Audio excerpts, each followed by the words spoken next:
অপর করুণায় শ্রী বৃন্দাবন মুকুটমণি রাধাকুণ্ড ধাম তটাস্থ শ্রী শ্রী রাধা মদন মোহন যে চরণ প্রান্তে নিতাই গৌর সীতানাথের প্রসন্নতার জন্য মদীয় শ্রী গুরু মহারাজের আদেশ ক্রমে শ্রী রাধাকুণ্ড নিবাসী শ্রী শ্রী 108 প্রাণ কৃষ্ণদাস বাবাজি মহারাজের আদেশ ক্রমে আমাদের ইহান নিত্য নৈমতি হরিকথার আয়োজন।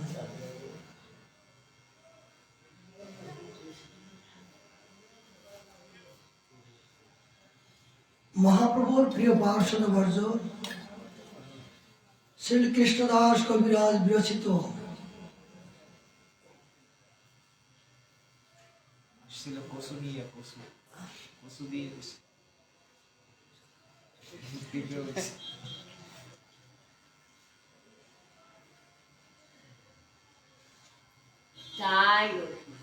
श्री गुरु निताई गौर सीतानाथ प्रमानंदे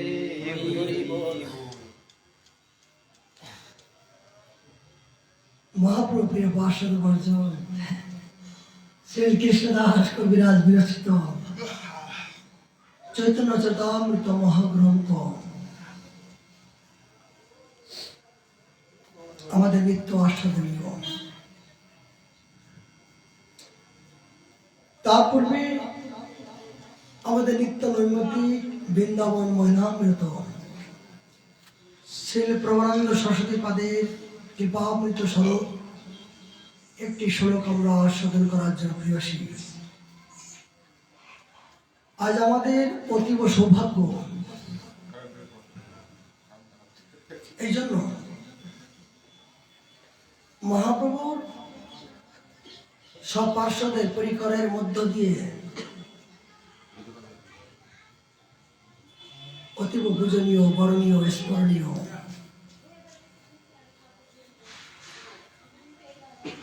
নিজজন মহাপ্রভু নিজজন পরিষদ আচার্য বর্জন শ্রী জীব গোস্বামী পাদের তিরুভক্তি তার জীবনচরিত সম্বন্ধে আমরা সংক্ষিপ্তভাবে আলোচনা করার চেষ্টা করব। তার পূর্বে বৃন্দাবন মহিমামৃত সরস্বতী পাদ আমাদের জন্য কি কৃপা করলেন।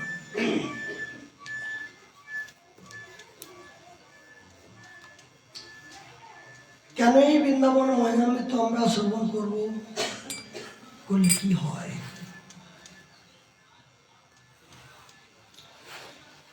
জীবনে আমরা ভজনকে জীবনের চেয়েও সর্বোপরি সর্বস্ব মনে করছি। সেই ভজন করলে কি হয় বাবা, ধ্যান দেবেন। ভজন করলে কি হয়, কি জন্য ভজন করি, কোন তো উদ্দেশ্য থাকা উচিত। কোনো কিছু কর্ম করি কেন, তার বিনিময়ে কিছু ফল পাবো, ফলের জন্য তো আমরা কোনো কিছু করি। এই ভজন করার উদ্দেশ্য, এর বিনিময়ে আমরা কি চাই, ভক্তি। ভক্তি কোথায় পাওয়া যাবে? প্রশ্ন, ভক্তি কোথায় গেলে পাওয়া যাবে? এগুলো দেখা যায় ভক্তি? প্রশ্ন, ভক্তি কি দেখা যায়? এবং ভক্তি কোথায় থাকে এবং কোথায় গেলে ভক্তি পাওয়া যাবে? জগতে কোথাও না গেলেও নির্দিষ্ট জায়গায়, এক জায়গায় তিনি স্থান আছেন। সে স্থানটা কোথায়? যেমন ভগবান মন্দিরে সর্বক্ষণ থাকেন, কিন্তু সবসময় কিন্তু মন্দিরে বিগ্রহ রূপে আসেন, কিন্তু সাক্ষাৎ রূপে কিন্তু সবসময় তাকে পাওয়া যেতে পারে, না যেতে পারে। তবে নির্দিষ্ট সময় কোথায়? ব্রহ্ম মুহূর্তে। এই ব্রহ্মমূর্তি মঙ্গলারতির সময় আর সন্ধ্যাবেলা আরতির সময়, আরতি শব্দের অর্থ হলো তাকে আহ্বান করা, সম্বোধন করা। তিনি ত্রিভুবনে যে প্রান্তে থাকুন না কেন, এই ব্রহ্মমূর্তে যদি মঙ্গল আরতিতে আপনি যোগদান করেন, তো স্বয়ং ভগবানের সাথে আপনি সম্বন্ধ এবং তার সাথে আপনি সঙ্গ করার মতো সৌভাগ্য পেলেন। অবশ্যই মঙ্গল আরতিতে ভগবান প্রতি মুহূর্তের জন্য মন্দিরে অবস্থান করেন। তিনি দেখেন যে আমাকে কে কি ভালোবাসে, আমি তাদেরকে আশীর্বাদ দান করি। এই ঠান্ডার সময় 3:30টার সময় স্নান করে মঙ্গল আরতিতে যখন যোগদান করবেন, তখন ভগবান আপনার প্রতি প্রসন্ন হবে না কি ভাবা যায়। যাদের দেহ সুখ আছে তারা কিন্তু এই কম্বলের ভালোবাসা ত্যাগ করতে পারবে না। কম্বলের ভালোবাসা ত্যাগ করবে কারা? যাদের দেহ সুখ নাই। নিজের দেহ চেয়ে ভগবানকে যারা ভালোবেসেছে, নিজের প্রাণের চেয়ে, দেহের চেয়েও যারা ভগবানকে আপন করেছে, তারাই কেবল কিন্তু এই কম্বলের সুখকে ত্যাগ করে দুচ্ছায় বলে তারা যথাসময়ে মঙ্গল আরতি যোগদান করবেন। এটাই তাই গোস্বামী বললেন যে ভক্তি কোথায় গেলে পাওয়া যাবে? বলবেন ভগবানের কাছে। বলে ভক্তি ভগবানের সম্পত্তি বটে, ভগবানের আহ্লাদের শক্তি প্রকাশ বটে, কিন্তু ভগবানের কাছে গেলে ভক্তি পাওয়া যাবে না। তাহলে কোথায়? বল ফল কোথায় পাওয়া যাবে? বৃক্ষে। বৃক্ষে পাওয়া যায় বটে, কিন্তু আস্বাদন কে করে? ফল তো বৃক্ষে হয়, কিন্তু দিয়ে তো সার আস্বাদন কে করে? ভক্ত। ভক্ত যদি আস্বাদন না করতো, তাহলে ফলের এই যে টক, মিষ্টি, তিতু এগুলি কে অনুভব করতো? গাছ কি জানে? গাছ কি জানে? ও তো বৃক্ষ রূপে, ফল রূপে ধারণ করছেন, কিন্তু আস্বাদন করে কে? ভক্ত। ঠিক ভগবান তিনি প্রেমের মূর্তি বটে, কিন্তু প্রেমের মহিমা, গভীরতা উনি জানেন না। কে জানেন? অহম ভক্ত। কেবল ভক্তই একমাত্র আমার প্রেমের মহিমা, প্রেমের চরম পর্যায়ে প্রকাশ। তো ভগবানকে জানতে গেলে ভক্তের কাছে যেতে হবে। কেন? ভগবানের সম্পত্তি, আল্লাহদেরই শক্তি এই ভক্তের কাছে লুকানো আছে। আচ্ছা, স্বামীকে কে ভালোবাসে? স্বামীর ভালোবাসা কে জানে? স্বামীর ভালোবাসা কে জানে? স্বামী জানে? স্বামী স্ত্রী। স্বামীর ভালোবাসা কে জানে? স্ত্রী জানে। যে কেমন করে ভালোবাসতে স্ত্রী জানে। পিতার ভালোবাসা কে জানে? পিতাকে কেমন ভালোবাসতে পিতাকে জানে যে আমাকে কেমন ভালোবাসে? পুত্র জানে। গুরুর ভালোবাসা কে জানে? গুরুকে কেমন করে ভালোবাসা কে জানে? এগুলো তত্ত্ব সিদ্ধান্ত বলছেন মহাজন। যে আমরা বলি ভালোবাসা, কিন্তু ভালোবাসা কোথায় গেলে পাওয়া যাবে? গুরুদেবের যে ভালোবাসা কোথায় গেলে পাওয়া যাবে? গুরু অনুরাগী শিষ্য যিনি হয়েছেন, তিনি কেবল গুরুদেবের ভালোবাসা, প্রীতি জানতে পারবেন। গুরুদেব জানেন না। ঠিক তথাপি ভগবানকে জানতে গেলে ভগবানের ভক্তকে জানতে হবে। এই ভক্তকে যখন জানবেন, তোমারও হৃদয়ে সদা গোবিন্দ বিশ্রাম, গোবিন্দ কহেন মম বৈষ্ণব পারা। সুন্দর দৃষ্টান্ত চলে আসছে। যদি বলে ভগবান তুমি ভক্তের হৃদয়ে বাস করো, কেন? কেন মন্দিরে থাকতে পারো না? বলে মন্দিরে থাকি, আমি নেই কোথায়? অনল অনিলে বিশ্ব ব্রহ্মাণ্ডে সমস্ত জায়গায় আসি, কিন্তু বিশ্রাম স্থল আমার নির্দিষ্ট জায়গা নাই। বলে আমি সর্বত্র আসি, আমি আসি বলে জগৎ চলছে, আমি আসি বলে জীব নামে জগতে প্রকাশিত হচ্ছে, কিন্তু আমার নেই। আচ্ছা, আপনি চাকরি করতে গেছেন, অফিসে কি বিশ্রাম করবেন? সেখানে রাজপ্রাসাদ, লোকজন, হল্লা গাল্লা যেখানে হয়, সেখানে কি আপনি বিশ্রাম করবেন? কোথায় করবেন বিশ্রাম? সেখানে ঐকান্তিক, একান্ত, নিরিবিলি, সেখানে তো আপনার ঘুম আসবে, বিশ্রাম আসবে নাকি? যেখানে হল্লাগল্লা হয় সেখানে বিশ্রাম হয়? ঠিক ভগবান বলছেন, জগতে কোথাও আমাকে না পেলেও এক জায়গায় নির্দিষ্ট সময়ে সর্বক্ষণ আমি অবস্থান করি এবং ঐকান্তিক ভাবে সর্বদা আমি বিশ্রাম করে থাকি। সেটা কি? তোমারও হৃদয় সদা গোবিন্দ বিশ্রাম। গোবিন্দ কহে না মম বৈষ্ণব পরা, বলে বৈষ্ণবের হৃদয়ে আমি সর্বক্ষণ বিশ্রাম করি। কেন ঠাকুর? বলে বৈষ্ণব তো সর্বক্ষণ আমাকে ছাড়া জগতে আর কাউকে জানে না। ঐকান্তিক ভাবে আমার প্রতি তারা আত্মসমর্পিত, ওই জায়গাটাতে একমাত্র শীতলতা। বৈষ্ণবের হৃদয়ে সর্বক্ষণ শীতলতা থাকে। ওই শীতলতা জায়গায় আমি একটু শান্তি পাওয়ার জন্য আমি ওখানে বিশ্রাম করি। মানে যেখানে উচ্ছৃঙ্খল, যেখানে বিভিন্ন প্রকার হাহাকার, বলে আমি সেখানে যাই না। আমি থাকি বটে সর্বত্রই, কিন্তু বিশ্রামের স্থল আমি একমাত্র ভক্তের হৃদয়ে থাকি। এখানে বলছেন যে ভগবানের মন্দির তো শুদ্ধতা। আরে যে কোনো ব্যক্তি কি মন্দিরে যেতে পারবে? মন্দিরের ভিতরে যে কোনো ব্যক্তি যেতে পারবে? পায়খানা করলেন, পোশাক করলেন, কাপড় তো বদলেন না, কি মন্দিরে যেতে পারবেন?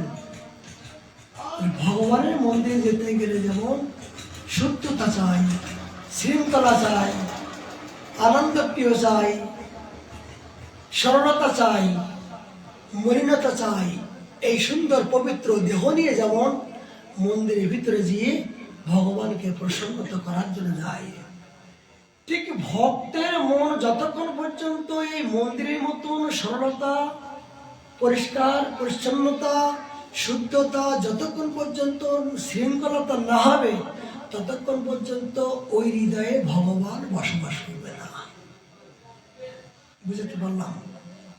তাহলে ভগবানের মন্দির আর ভক্তের মন্দির তফাৎ কিছু না।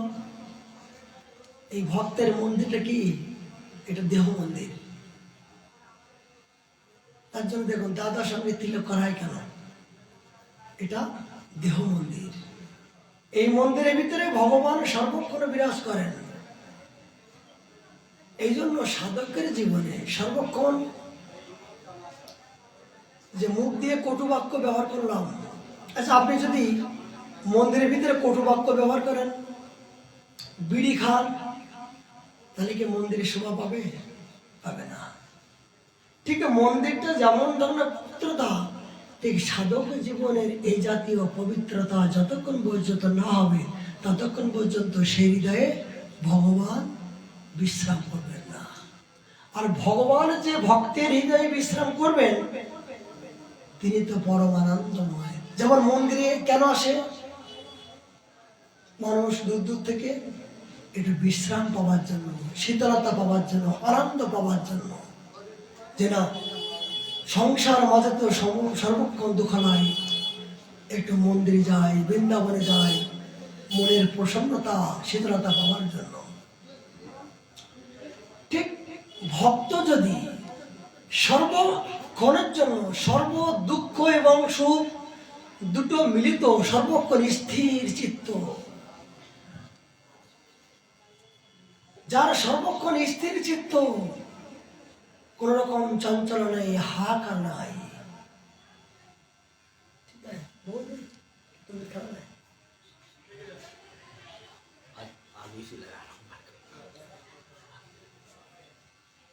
ঠিক ভক্তের এই জাতীয় হওয়া উচিত। যদি কোনো ভক্ত মনে করেন যে আমি পরম আনন্দ পাবো, আমি ভগবানকে হৃদয়ে ধারণ করাবো, ভগবান আমার হৃদয়ে সর্বক্ষণ বিশ্রাম করবে, তাহলে সেইভাবে কিন্তু আপনাকে প্রস্তুতি নিতে হবে। ভগবানকে বসার জায়গা করার জন্য জগতের ব্যক্তি কেউ বলবে না, এই জন্য আপনাকে নিজেই তৈরি করতে হবে। এই জন্য ভক্তের জীবনে সর্বক্ষণে উচ্ছৃঙ্খলতা, কটুবাক্য, কুবাক্য, আন কথা যতক্ষণ পর্যন্ত ত্যাগ করতে না পারা গেছে, ততক্ষণ পর্যন্ত ওই হৃদয়ে ভগবান বিশ্রাম করবে না।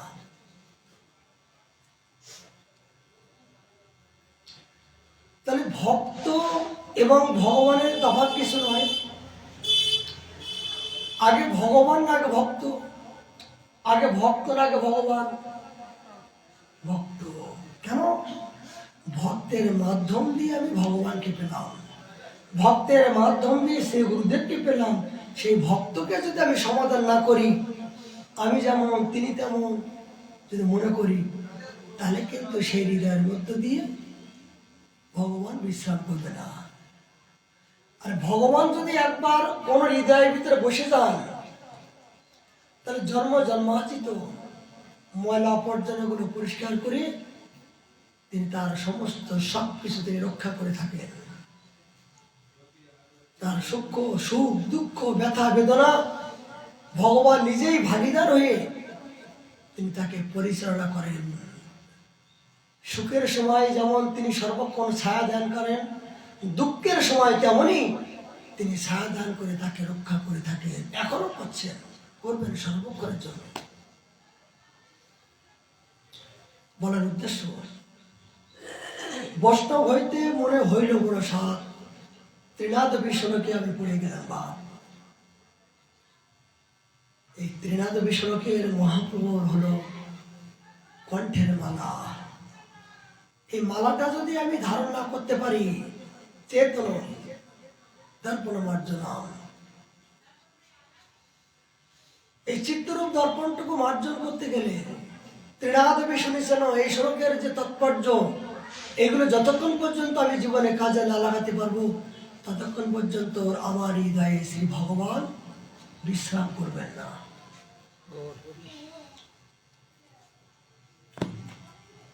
এই তত্ত্ব সিদ্ধান্ত সরলতা নিগুড় তত্ত্ব জানার জন্য আজ বৃন্দাবন মহানন্দিত সরস্বতীপাদ আমাদের জন্য কি কৃপা করলেন। উনি বললেন, যদি সকল লোক আমার যথেষ্ট নিন্দা করে, তাহাতে আমার ক্ষতি কি? যে কথাগুলো বলতে চেয়েছিলাম, জগতের লোক আমাকে যদি নিন্দা করে, মানে তাতে আমার ক্ষতি কোথায়? আমায় সকল কুটুম্ব দিনাতি দিনহীন হইয়া সায়ু তাহাতে আমার অপচয় কি? অনেক আত্মীয় স্বজন কুটুম্ব আমাকে ধিক্কার দিয়ে এক ঘুরে করে দিয়ে তারা আমাকে দূরে চলে গেল, তাতে ক্ষতি কি?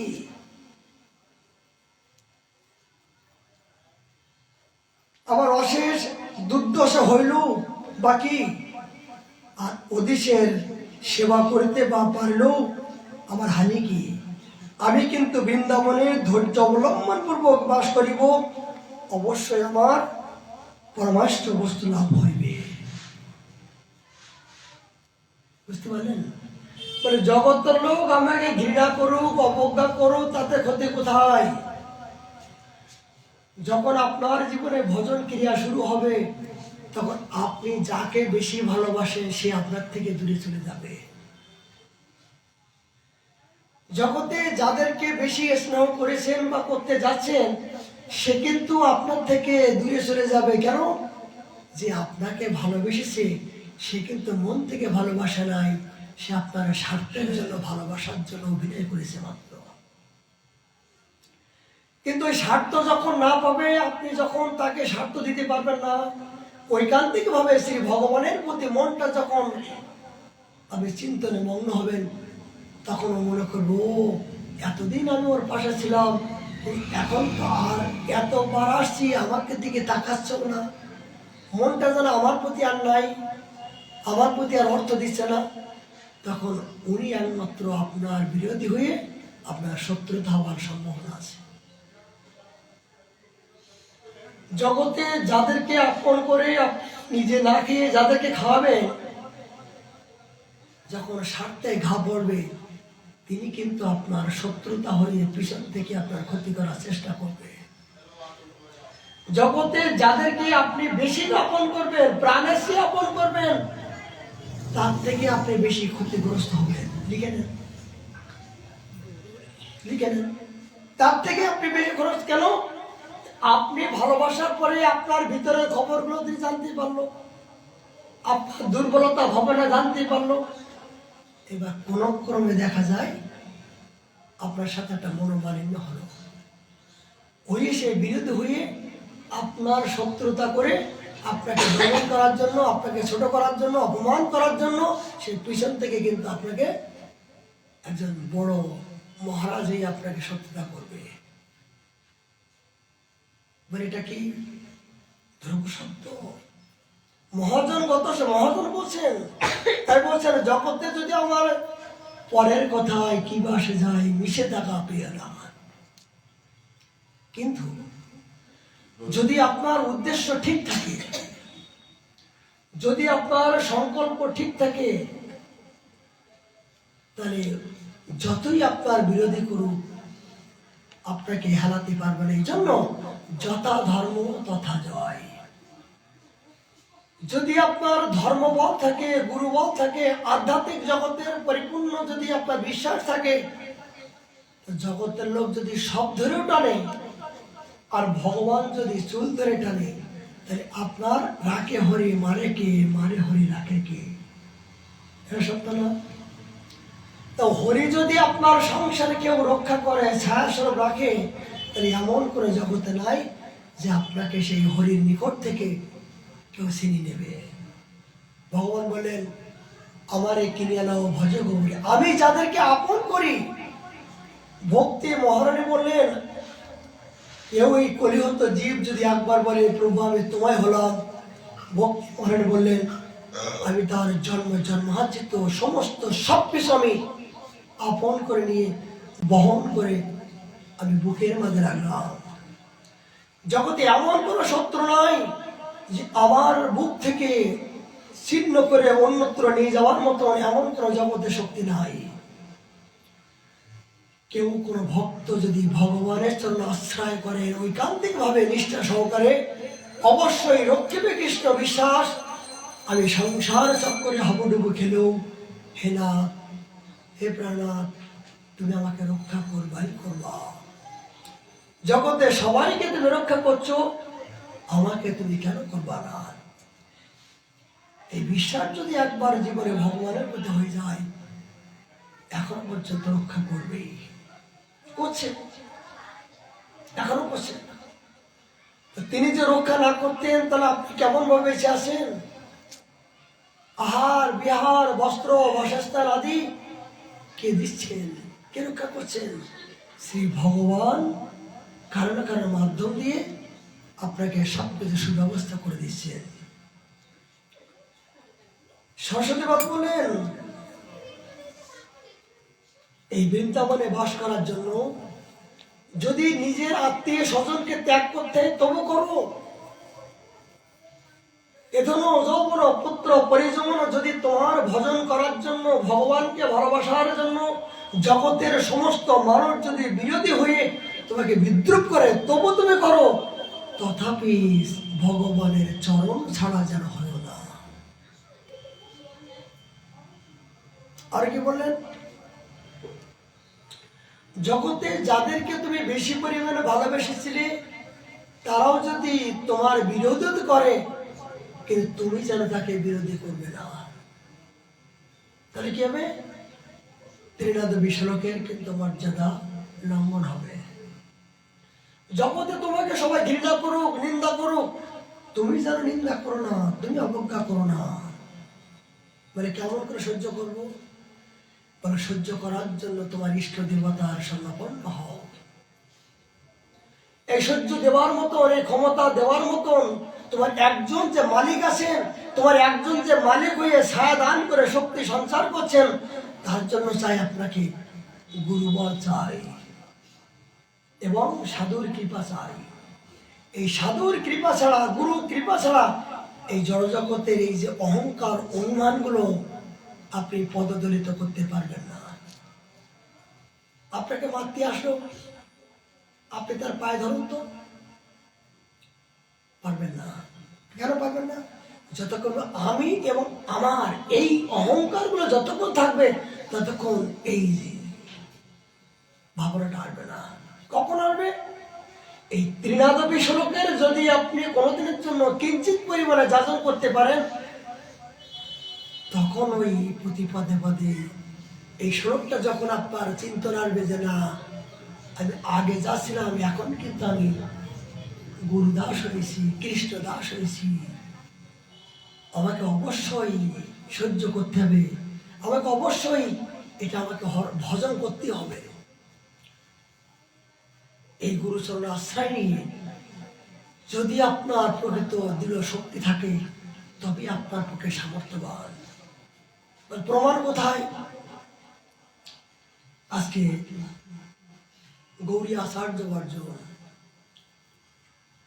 শ্রী জীব গোস্বামী পাদের তিরুভাব নীতি, তিনি আমাদেরকে কি শিক্ষা দিচ্ছেন? আমাদের বড় সৌভাগ্য, ইহানো আচার্য বর্জ এসেছেন বলে আজ আমাদের জীবনে ইহানো রত্ন, ইহানো সম্পত্তি, গৌরীর প্রাণ আমরা পাবার সৌভাগ্য পেলাম। তাদের জীবনে কত কষ্ট, কত ত্যাগ, কত বৈরাগ্য, কত আদর্শ, এদের জীবন না দেখা পর্যন্ত আমরা এখন পর্যন্ত সাধু কি, বৈষ্ণবতা কি, দন্যতা কি, এগুলো আমরা জানলাম কোথা থেকে? এনারা আমাদের পথ প্রদর্শক। মহাপ্রভু নিজজন ছিলেন জয়রূপ সনাতন ভট্ট রঘুনাথ শ্রীজীব গোপাল ভট্ট দাস।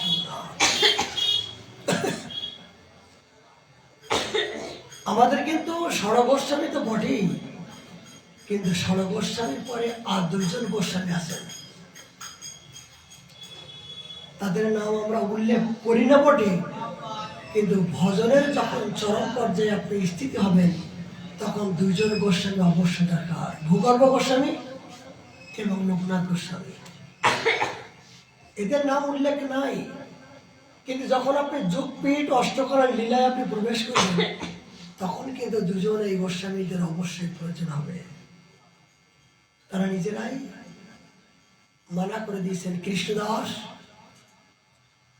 তুমি যে গ্রন্থ লিখছো, মদন মোহনের করুণায় তোমরা লিখছো, আমরা আশীর্বাদ করলাম, কিন্তু একটা অনুরোধ, আমাদের নাম যেন তোমার গ্রন্থে লিখো না, আমাদের নাম গোড়া কীর্তন যেন তোমার গ্রন্থ লিখো না।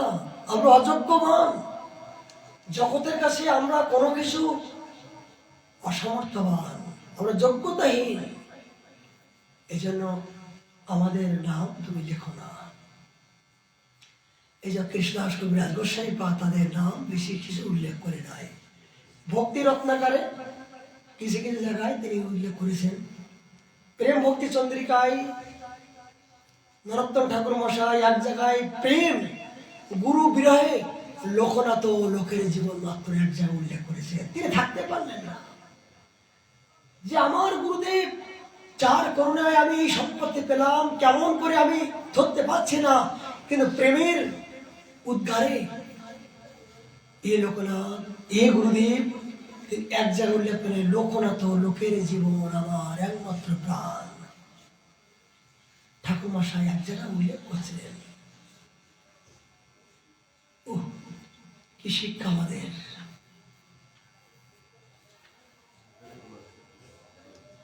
জীব গোসাই পাদ এবং সনাতন রূপ, সনাতন এবং জীব, জীব গোসাই পাদ হলেন ভাতিজা, রূপ সনাতনের ভাইয়ের ছেলে। তারা একাধিক ক্রমে তাদের জীবন চরিত্র অনেক বৃহৎ, কিন্তু তার বিশেষ একটা অলৌকিক জীবনের ইতিহাস, যেগুলো আমাদের সম্প্রদায়ে অনেক শিক্ষণীয় বিষয়। এই শিক্ষা যদি আমরা জীবনে ধারণ না করি, তাহলে আমাদের সম্প্রদায়ে কিন্তু আমরা ঠিক মতন কঠিনতা, সম্প্রদায় যে একটা আনন্দ, একটা সমাজ, একটা নিয়ম শৃঙ্খলা, এগুলো কিন্তু উপলব্ধি করতে পারবো না।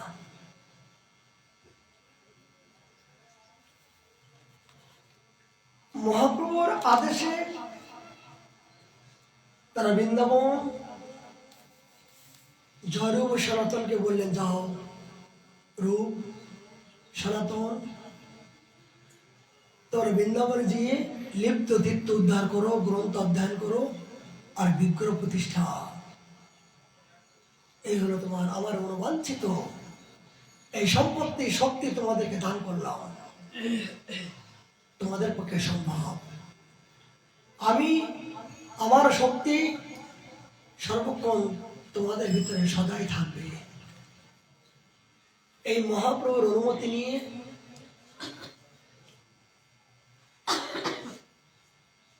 রূপ গোসাইপাদের শিষ্য ছিলেন জীব গোসাইপাদ। জীব গোসাইপাদের গুরুদেবকে অরূপ গোসাইপাদ ভাইয়ের ছেলে, তিনি গুরুতুল্য, গুরুদেব বটে। তিনি ভান্ডারী বলে নিকটস্থ রূপ গোসাইপাদ তখন ভক্তিরা সম্মানিত সিন্ধু লিখছিলেন। তারা শ্রবণ করবেন আমাদের গুরুত্বপূর্ণ আচার্য পর্যায়ে ইতিহাস,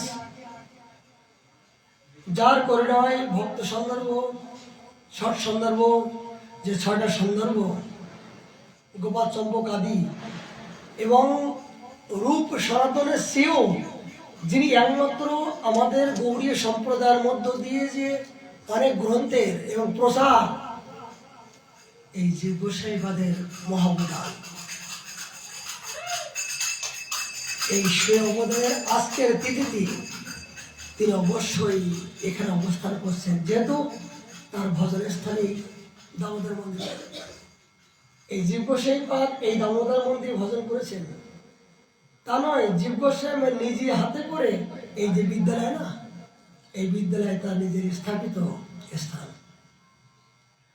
তাহলে জীব গোসাইপাদ আজকের দিনে এখানে ভজন করেছেন, আর সেই ভজনের স্থলিতে বসে তার গুণা কীর্তন করার সৌভাগ্য পেলাম। তিনি কি আমাদের কথা শ্রবণ করছেন না? তিনি কি আমাদের প্রতি প্রসন্ন হবেন না? তিনি কি আমাদের আশীর্বাদ প্রদান করবেন না? অবশ্যই করবেন, যেহেতু আজকে তিনি এখানে অবস্থান করছেন।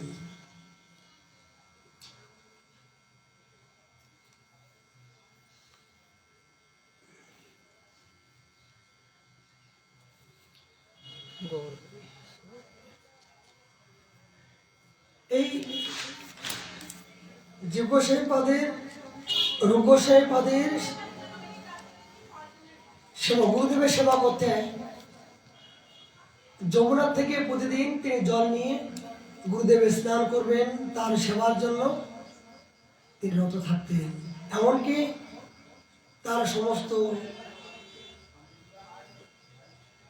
রূপ গোসাইপাদ যেসব গ্রন্থ লিখতেন, সেই গ্রন্থের টিকা টিপ্পণী আদি জীব গোসাইপাদি নিজেই আবার প্রুফ, মানে গ্রন্থ লেখার পর যে প্রুফগুলো, এই প্রুফগুলো জীব গোসাইপাদ নিজেই সংগ্রহ করতেন। মানে গুরু শিষ্য যদি একাকার ছিল, একই মনের ছিল, এইভাবে তারা এই ভান্ডারে বলে নিকটস্থ ভজন করছিলেন। এমন এক সময় গৌড় দেশ থেকে একজন দিগ্বিজয় পণ্ডিত, এই দিগ্বিজয় পণ্ডিত তার নাম ছিল অধ্যায়সিত একজন বিশিষ্ট পণ্ডিত। তিনি সমস্ত পণ্ডিতের কাছে ভারতবর্ষে যেখানে যা গেছেন তাদেরকে পরাজয় করে তিনি পরাজয় এই জাতীয় সার্টিফিকেট তিনি নিয়ে আসেন। হঠাৎ করে জানতে পারলেন যে সমস্ত জায়গার থেকে তো আমি জয় হলাম, সবাই আমাকে উপাধি দিল দিগ্বিজয়, দিককে জয় করেছি, কিন্তু বৃন্দাবনে শুনেছি এই রূপ গোস্বামী নাম করে একজন বিশিষ্ট পণ্ডিত আছেন, ওনার কাছ থেকে যদি আমি এই সার্টিফিকেট নিতে পারি, তাহলে আমি জগৎ জুড়ে আমি পাণ্ডিত্য অর্জন করতে পারবো, সম্মান প্রতিষ্ঠা। তার পিছনে শত সহস্র ভক্তবৃন্দ জয় জয়কার করতে যাচ্ছেন যে আমার গুরুদেব দিগ্বিজয়ী সমস্ত জগৎকে জয় করে এসছেন, আনন্দে মাতরা।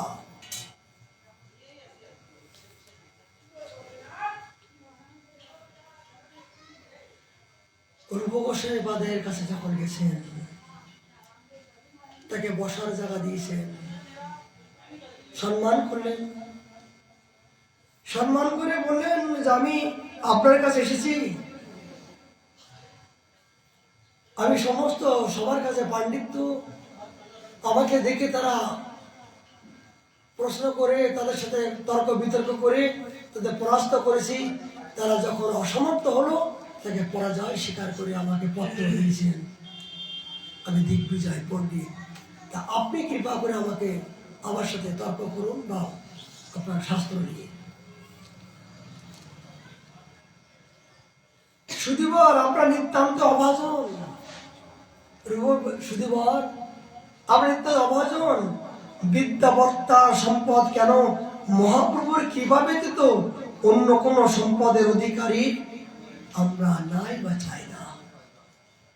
বস্তু কারে বলে যে আপনি যে জনজগতের সম্পত্তি বিদ্যার এই সার্টিফিকেট নিয়ে জগৎকে আপনি দেখাবেন, কিন্তু এগুলো আমাদের প্রয়োজন নয়, এগুলো আমরা পক্ষপাতিত্ব নয়। আপনার মতো একজন বিরাট বহুদর্শী বিশারদের সঙ্গে শাস্ত্র জ্ঞানের পরীক্ষা দেওয়ার বিদ্যাবর্তা বা ধৃষ্টতা কিছুই আমাদের নাই। যে আপনার মতন একজন বিশিষ্ট ব্যক্তির সামনে কথা বলার মতন যোগ্যতা সাহস আমাদের নাই। অক্ষমতা আপনি মার্জনা করুন। রূপ গোসাই এত বড় পণ্ডিত, যার কথা, যার বাক্যে সমস্ত জগৎ সম্প্রদায় স্তম্ভ, স্বয়ং রূপমঞ্জরী, সাক্ষাৎ রূপমঞ্জরী আজ রূপ গোস্বামী নামে জগতে এসছেন, আর তিনি বলছেন যে আমাদের বাক্য রোধ হয়ে যাচ্ছে আপনার এই শাস্ত্র বা আপনাকে দেখি, আমরা এগুলো চাই না। কি করলেন?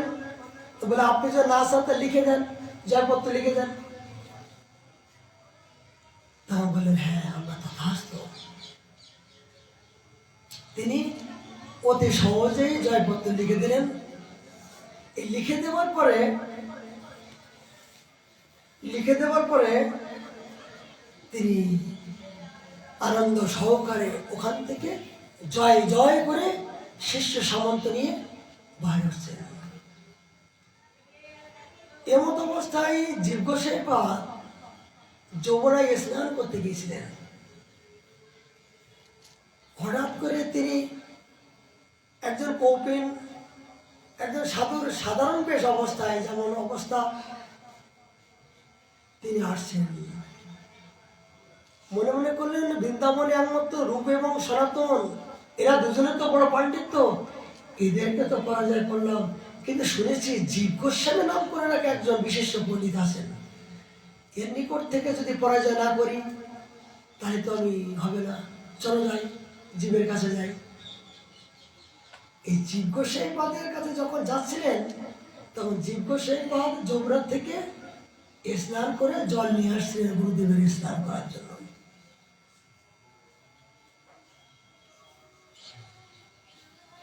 তখন যমুনা ঘাটে যখন আসছেন, তো এদের যে বারবার স্লোগান করছেন জয় সনাতন, জয় রূপ, জয় রূপ, জয় সনাতন বলে স্লোগান করছেন আনন্দে মাতোয়ারা। তখন জীব গোসাই বলছেন যে এরা আমার গুরুদেবের জয় জয়কার করছে কেন, এরা কারা? তখন দুহাত দিয়ে বললেন আচ্ছা বলুন তো আপনারা এই দুজনের নাম করে জয় জয় করছেন কেন? তুমি কে গো? তোমাকে উত্তর দেওয়া লাগবে নাকি, তুমি কে? বলে না, ধৃষ্টতা মার্জনা করবেন, যেহেতু ইচ্ছা হচ্ছে আপনারা কৃপা করে বলুন যে এদের জয় জয় গান করছেন কি জন্য, কৃপা করে।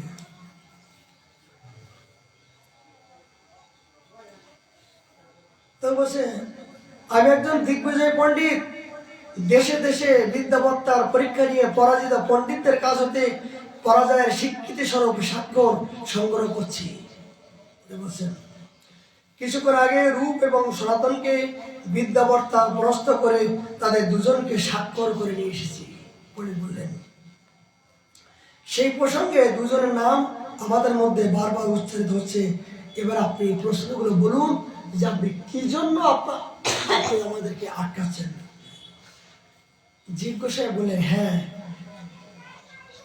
মহিয়ান, উত্তর পেলাম, কিন্তু রহস্য উদ্ঘাটিত হলো না। রূপ সনাতনকে কি আপনি সত্যই তর্কে যুক্ত কি আপনি পরাস্ত করেছেন? জীব গোসাই বললেন যে আপনি কৃপা করে বলুন, রূপ গোস্বামীকে সত্য তর্কে কি আপনি পরাস্ত করেছেন?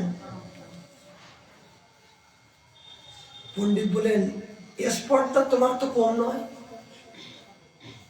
আমি ত্রিভুবন ব্যাপী জয় করে এসেছি, সমস্ত পণ্ডিত আমাকে দেখে জয়পত্র লিখে দিয়েছে, আর তুমি আমার মুখের সামনে কথা বলছো, স্পর্ধা তো কম নয়। আমি একজন মিথ্যাচারী বা সর্বস্ব পণ্ডিত বলে তুমি মনে করছো না? জীব বিনীত ভাই বললেন, এ মহিমার শোন, কৃপা করে যে কথাগুলো মনে করিনি, শুধু রহস্য উন্মোচন করার জন্য একটি আপত্তি উপস্থাপন করতে চাই। পণ্ডিত বারের কপালে বিরক্তি স্পষ্ট তিনটি ভাস।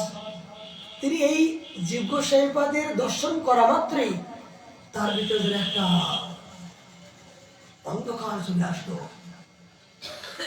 যে এই বালককে, এত কম বয়স, এত প্রতিভা, এবং আমার সামনে কথা বলছেন, এর তো বুকের পাটা কম নয়। দেখি দিগ্বিজয় পণ্ডিতের মনের ভিতরে একটা দুর্বলতা চলে আসলো। কেন? বৈষ্ণব দেখা মাত্রই আপনার ভিতরে একটা আনন্দ উৎপীড়িত হবেই। কোন ভজনন্দী সাধকের পাশে গেলে আপনার কিছু না কিছু অনুভব হবেই হবে। সাধুর পাশে যায় কি জন্য? সাধুর পাশে যাওয়া হয় এই জন্য, নিজেকে জানার জন্য, নিজেকে পবিত্রতা হওয়ার জন্য।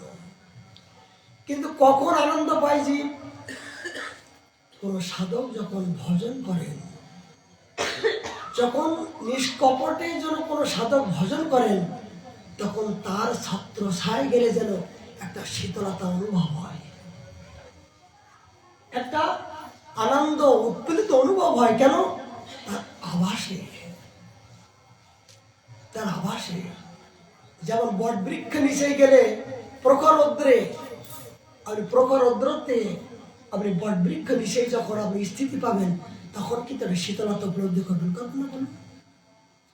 ঠিক সাধু যারা ভজন করেন নিষ্কপটে, তাদের পাশে আসলে কিন্তু অনেক সময় দেখা যায় অনেক কিছু প্রশ্ন করব, মনে করি যে সাধুর পাশে যে অনেক প্রশ্ন করব, এইটা বলবো ওইটা বলবো, কিন্তু সাধুর পাশে আসলে দেখা যায় ভুলেই গেল। কেন? যেমন অনেক গুরু ভাই বোন তারা মন্ত্র মুখস্থ করছে, বলছে গলা পর্যন্ত মুখস্থ করলাম, সারাদিন এক মন্ত্র বারবার বারবার বারবার এই এই মন্ত্র বসে, এবার গুয়াই মন্ত্র বলত, কিন্তু বাবাকে দেখে যেন মন্ত্র আর মুখে আসছেই না। সাধুকে দেখে যেন মন্ত্র ভুলেই যাচ্ছে। বলে কেন? বলে আগুনের পাশে গেলে কিন্তু, আগুনের পাশে গেলে কিন্তু আপনার আগুন লাগবেই লাগবে। যারা ভজন করেন তাদের ছায়াতলে যে আপনার যে অজ্ঞানতা, অন্ধকারগুলো, সেখানে গেলে কিন্তু নিজে একটা বিবেক রূপে ধাক্কা দেবে। যদি ভুলেই যায়, যদি ভুলেই যায়, আর ভুল হলে কি দণ্ড দেবে, কি মনে করবে ঠিক নেই। এখানে কিন্তু আপনি যতই জ্ঞান হন, যত কিছু মনে করেন, ওখানে যে ভুলে যাওয়ার কথা। কেন? তাদের একটা প্রভাব, তাদের একটা ছটা, তাদের শক্তি সমস্ত জায়গায় যারা বিচরণ করছেন। পরমায়ু এই ভজন শক্তি শুধু তাদের নয়, যে সাধক যেখানে ভজন করবেন, অনু পরমাণু পর্যন্ত, বৃক্ষ লতা কীড়ি কীড়ি পিপিলিকা পর্যন্ত, তারাও কিন্তু তো সেই ভজনের অনুভবগুলো উপলব্ধি করেন। আর সেখানে যদি গিয়ে আপনি যতই প্রশ্ন করেন, যতই কোনো কিছু মনে করেন, সেখানে গেলে ভুল হওয়ার একমাত্র কারণ হলো যে ওখানে গেলে যদি আপনি সেইটাই মনে করেন, পাণ্ডিত্য যদি মনে করেন, তাহলে তো আপনি ওখান থেকে নিতে পারবেন না। একটা কথা বলি, যদি কোনো সাধুর পাশে কিছু নেবার ইচ্ছা হয়, সেখানে যে কিছু বলার চেষ্টা করবেন না। গুরু বৈষ্ণবের কাছে যদি দর্শন করার জন্য যান, আপনি যতই জানেন, সেখানে যে আপনি তাকে জানাবার চেষ্টা করবেন না, বলার চেষ্টা করবেন না। মানে কেন? মানে যখন বলার চেষ্টা করবেন, তাহলে কিন্তু আপনি কিছু নিতেই পারলেন না, দিতে পারবেন না। দেখেন একটা প্রসঙ্গ বসে, ওই প্রসঙ্গের মধ্য দিয়ে এমন কিছু কিছু অনুভূতি আছে যে সারা জীবন তপস্যা করে পাওয়া যাবে না। কিন্তু ওই কথার মাঝখানে আপনি যখন কথা বললেন, তার বাধা সৃষ্টি হলো। যে কথাটা বলার যে একটা শ্রুতি, সেটা কিন্তু আপনার ব্রেক হয়ে গেল, সেটা আপনি পেলেন না। কিন্তু নীরবে যদি আপনি তদ্বৃত্তি পরিপাতন পরিপ্রশ্ন সেবয়া করজোড়ে সেই সাধকের পাশে যদি আপনি আপনার নমনীয়, আপনার ভদ্রতা, আপনার দন্যতা যখন দেখবে, তখন কৃপাপূর্বক সেই সাধক কিন্তু আপনাকে দেখে আপনার মনের কথা বলার জন্য তিনি চেষ্টা করবেন। আপনি যে প্রশ্ন নিয়ে সাধুর পাশে যাচ্ছেন, যদি আপনার ভিতরে যদি শরণাগতি হয়, সেই সাধুর প্রতি শরণাগতি মন হয়, তাহলে আপনার বলার অপেক্ষা নাই, সাধক কিন্তু আপনার ভিতরের খবরটা জেনে তিনি উত্তর দিতে বাধ্য হবেন। এটা গোস্বামী বললেন, যারা নিষ্কঞ্চন সাধক, যারা ভজন করেন, তারা কিন্তু আপনার ভিতরের কথাগুলো তারা জেনে আপনার প্রশ্নের উত্তর দিতে সামর্থ্যবান। কেমন? এই ভজন আপনাকে তার বুদ্ধের থেকে বলে দেবে, তিনি বলবেন না, তার ভগবানের ভজনের অনুভবের মাধ্যম দিয়ে আপনার ভিতর থেকে ওই শক্তিগুলো নিয়ে তিনি বলতে বাধ্য হবেন। এই জন্য তো সৎসঙ্গ এবং সজাতীয় সঙ্গ করার এই জন্য দরকার, যে এখানে যাহার নিকটে গেলে পাপ দূরে যায়। বলে আপনার ভিতরে পাপ আছে, সাধু কেমন করে জানলো? বলে সাধু সর্বজ্ঞ, সর্বসমর্থবান। সাধু সর্বজ্ঞ, সর্বসমর্থবান যদি না হতো, তাহলে জগতে এই ব্রহ্মাণ্ড তারিতে সব ধরে জনে জনে এই বেদ ও পুরাণে গাই যে বসনে, বলে একজন ব্রহ্মাণ্ড ধারণ করার মতন সমর্থবান ভগবান তার কাছে সুপ্রিম পাওয়ার দিয়েছেন। কার কাছে? সাধুর কাছে। বলে তুমি পারো না? বলে আমি পারলেও আমি অসমর্থবান। বলে আমি সর্বভূতে সর্বশক্তিমান, সর্বজীবে দয়াবান। বলে তুমি যদি এত দয়াবান হও, তাহলে তুমি করতে পারো না? বলে আমি পারি না। এই জন্য যদি আমার দাস অনুদাস রূপে, আমার দূত রূপে, আমার আজ্ঞাবাহক রূপে আমি তাদেরকে শক্তি সঞ্চার করে জগতে বিচারণ করাচ্ছি। আমি একলা মালিক, কেমনে বিলাইব, জনে জনে ধরো। বলে আমি এবং সাধু, আমি এবং গুরু আলাদা কিছু নয়। এই জন্য বলছে গুরুকে মনুষ্যকার না করিবে, গুরুকে মনুষ্যকার না করিবে, সাধুকে মানুষ জ্ঞান না করিবে। কেন? ভগবান বলছেন আমাকে ভজন করলে যতটুকু প্রসন্ন হব, আমাকে ভালোবাসলে যতটুকু প্রসন্ন হব, তার চেয়ে আমি বেশি প্রসন্ন হব আমার ভক্তকে যদি তুমি ভালোবাসো, আমার ভক্তকে যদি তুমি সমাদর করো, আমার ভক্তকে যদি তোমার হৃদয় ধারণ করো, জগতে এর চেয়ে জগতে আমি আর প্রসন্ন হতে পারি না। মাধব ভক্ত নব্বই আশা করি। কেন? আমি ভক্তের হৃদয়ে সর্বক্ষণ বিশ্রাম করে থাকি। তা যে হৃদয়ে আমি বিশ্রাম করি, সেই হৃদয়কে যদি তুমি ভালোবাসো, তাহলে আমাকে কি আর ভালোবাসা কি বাকি থাকলো? তত্ত্ব সিদ্ধান্ত জানতে হবে না? এই জন্য সাধুকে যদি কেউ হৃদয়ের বৈষ্ণব ঠাকুর আমার হৃদয়ের বান্ধব, এইটা যদি কেউ হৃদয়ে ধারণ করতে পারে, তাহলে ভগবানকে আর ভালোবাসতে তার বাকি থাকলো না। কেন? এই সাধকগণ তারা জগৎকে শেখানোর জন্য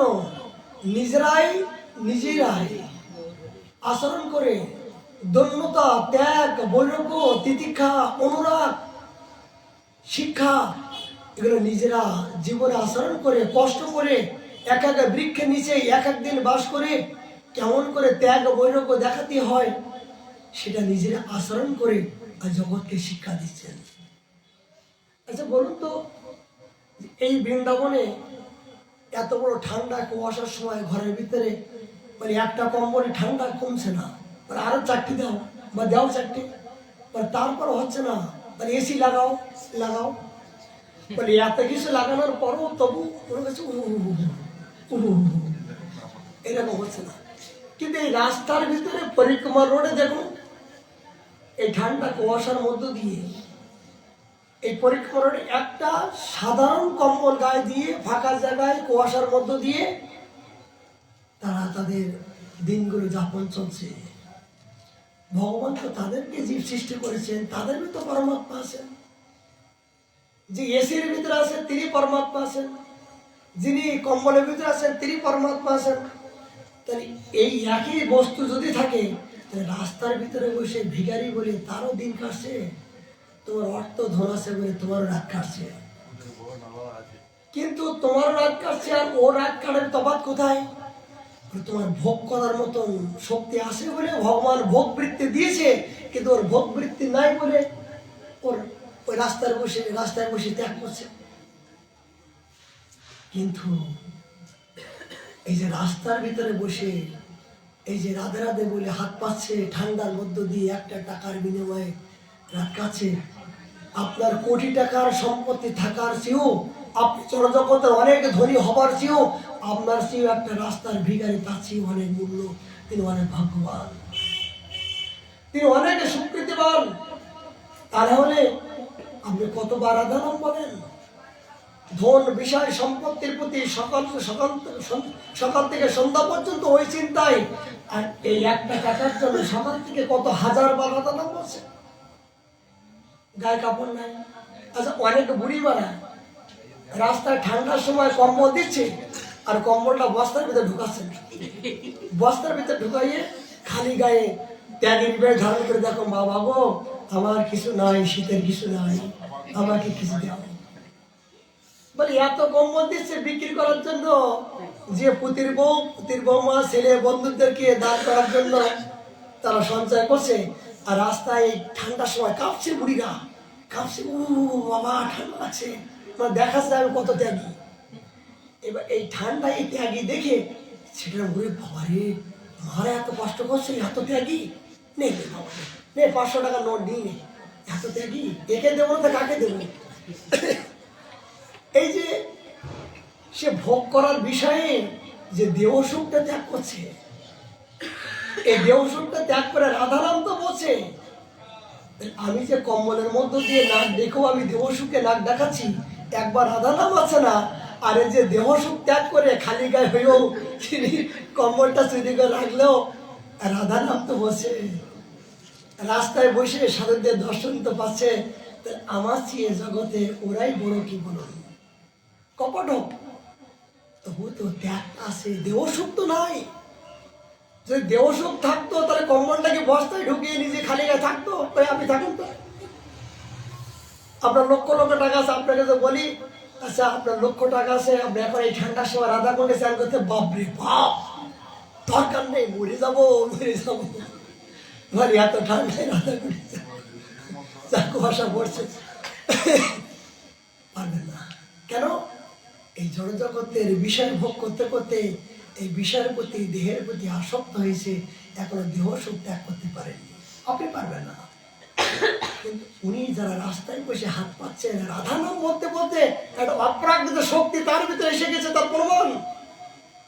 এই রাধা নাম বলতে বলতে তার ভিতরে অপ্রাকৃত শক্তি হবার পরে তিনি এই ঠান্ডার মধ্য দিয়েও একটা কম্বলের সুখ, একটা কম্বলের পরিবর্তে দেহ সুখটা ত্যাগ করেছে, যা আপনি এত কিছু থাকার পরও এ ত্যাগ আপনি করতে পারবেন না। তাহলে বলুন আপনার চেয়ে কে বড়, কে প্রকৃত ভজন করছে? এই রাস্তায় ঠান্ডার সময় যারা বসে রাধা রাধা বলে হাত পাচ্ছে, আপনার চেয়ে ওরাই বেশি ভজন করছে। কেন? ওরা ঠান্ডা হলেও কত এই ভোরবেলা পূর্ব মুহূর্তে কত সাধু নিষ্কিঞ্চ সাধু তারা এই পরিক্রমা করছেন, তারা হরিনাম করছেন। তারা শোনে বা না শোনে, বোঝে বা না বোঝে, দর্শন তো হচ্ছে। তাদের হাওয়া বাতাস অনু পরমাণু তাদের গায়ে লাগছে, তাদের চরণতলি মাথা লাগছে। কই আপনি কম্বলের মধ্যে নাক ডেকে কি করে সাধু কি আপনার চরণতলি দিচ্ছে নাকি? হ্যাঁ, কম্বলের মধ্যে দিয়ে আপনি যখন দেহসুখ করছেন তখন সাধুকে দেখতে পাচ্ছেন নাকি? তাহলে কে বড়, কে বড়? এটা অনুভব করতে হয় যে বৈষ্ণব চিনিতে বড় দিয়ে বড় সাধ্য নাই। এগুলো অনুভব করি। এই পরিক্রমা যায় না, ঘোর আজকে যে কুয়াশা পড়েছে না, কেউ কারো দেখার মতো না, বাপরে বাপ। তারপরও রাস্তার উপর দেখি ওই যে তাবু পেতে রাধে রাধে রাধে রাধে, আমি অবাক হয়ে যাই। এটা একটু ভালো ছেলেমেলে, তারাও দেখে সেজে গুজে ঠান্ডার সময় রাধা রাধা বলছে। অসৌভাগ্য, অসৌভাগ্য।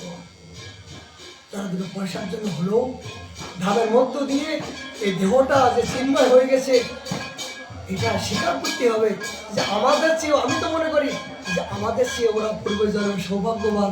তারা হলে এই জাতীয় ত্যাগ টিকা নিয়ে রাস্তায় বসে রাধা নামটা বলতে পারে না।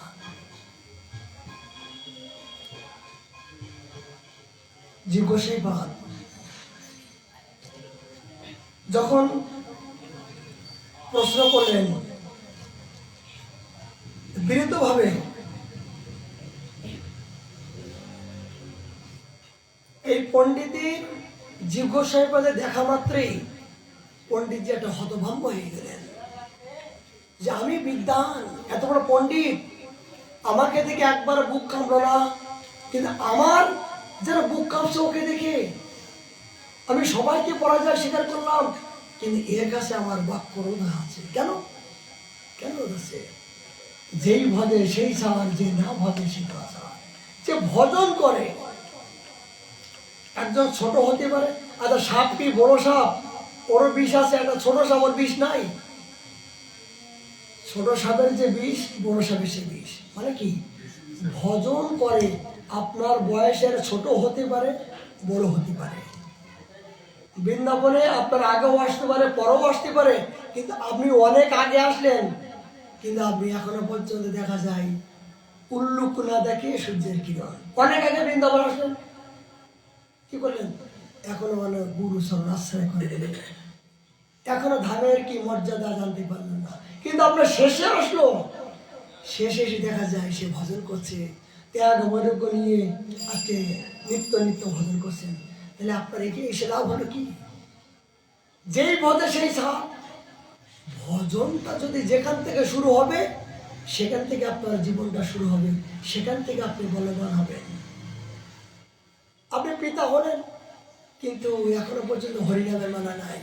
কিন্তু সন্তান যদি হরিনাম করে, তিলক করে, ভগবানের শরণাপন্ন হয়, আপনি জন্ম দিলেও কিন্তু আপনি তার কাছে শিশু। কেন? এই জড়জগতের জন্ম দেবার প্রকৃত জন্ম নাই, পারমার্থিক জগতের যার জ্ঞান আছে, যিনি একমাত্র বিদ্বান, তিনি একমাত্র ভগবান, তিনি সর্বসর্বজ্ঞ। এই জীব গোস্বামীপাদ বয়সে ছোট ছিলেন, আর তিনি দিগ্বিজয় পণ্ডিত, কিন্তু জীব গোস্বামীপাদকে দেখে তিনি যেন দুর্বল প্রকাশ করছেন। কেই ভালো, কেই ভালো। বিরক্তি শুল্ক তিনটি ভাস দিলেন। কেন বলুন তো? কোন রহস্যের উন্মোচন চান আপনি? আমার সত্যতার তবে দেখুন রূপ সনাতনের পরাজয় সাক্ষর। দিগ্বিজয় বলছেন, তুমি জানো জীব? জীব বলেন, আমি বারবার প্রশ্ন করছি এই জন্য, যার কথা আপনি উচ্চারণ করছেন তিনি হলেন আমার গুরু মহারাজ। তার অঙ্গ সেবক রূপে আমি বন্দনা করি। তার যে পাণ্ডিত্য প্রতিভা, ত্রিভুবনে এই পর্যন্ত এই পর্যায়ে পাণ্ডিত্য কেউ নাই, আর তিনি যে অতি সহজে আপনাকে স্বাক্ষর করে দিল, আমি স্বপ্নেও কল্পনা করতে পারছি না। দিগ্বিজয় পণ্ডিত বলেন, এই দেখো তার স্বাক্ষর, স্বাক্ষর। এই বলে রূপ সনাতনের স্বাক্ষর সমৃদ্ধ সেই জীবের সামনে প্রসারিত বিজয়পত্রে অতি যত্ন সহকারে পরীক্ষা করে সন্দেহযুক্ত হলেন। তখন জীব গোসাই বলেন, অবশ্যই আপনার কিছু করার নাই, আমার আছে, শুনুন। পণ্ডিত বা রূপ গোস্বামী আমার গুরুদেব, তার পদতলে বসে আজ বহু বৎসর ধরে বৈষ্ণব সাধনায় নিগুড় রহস্য সন্ধান করতে চলেছি। তার নির্দেশে শাস্ত্রাদি অনুধান করে এইটুকু অনুভব উপলব্ধি করেছি, শাস্ত্র অধিকার বিদ্যাবত্তার তিনি অতর স্পর্শী। সারা জীবন সাধনা করলেও দুর্ভোগ ও সাগর দুর্গেও থেকে যাবে। তাই বলছি, আপনি বিজয়পত্র দেখালেন, আপাতত সত্য হলো বিদ্যাবস্তুর ব্যাপারে শুধু তার বিনয় অহংকার শূন্যতা পরিচয় মাত্র। তিনি মাত্র ধন্যতার জন্য নিরভিমানে তিনি জয়পত্র লিখে দিলেন। প্রকৃত পাণ্ডিত্যের প্রকাশ তিনি আপনার সামনে প্রকাশ করেন। জি বললেন, আপনাকে আমি পথ আটকাইনি, আপনি চলে যেতে পারেন, কিন্তু একটা প্রশ্নের উত্তর দিন। যে বলেন, পণ্ডিতবর, আমি রূপ গোস্বামী পাদের দীক্ষিত জীব অনুরাগ। নাম শুনে পণ্ডিত একটু অবাক হয়ে গেলেন। আপনি জি? বলে, হ্যাঁ, আমি আপনার অনুসন্ধান করেছিলাম। আপনি নিজের মুখে আমি শুনেছি যে জীব গোস্বামী নাম করে একজন বিশিষ্ট পণ্ডিত আছে, তাহলে আপনি সেই জীব? বলে, হ্যাঁ, এই দাস ও দাস। তখন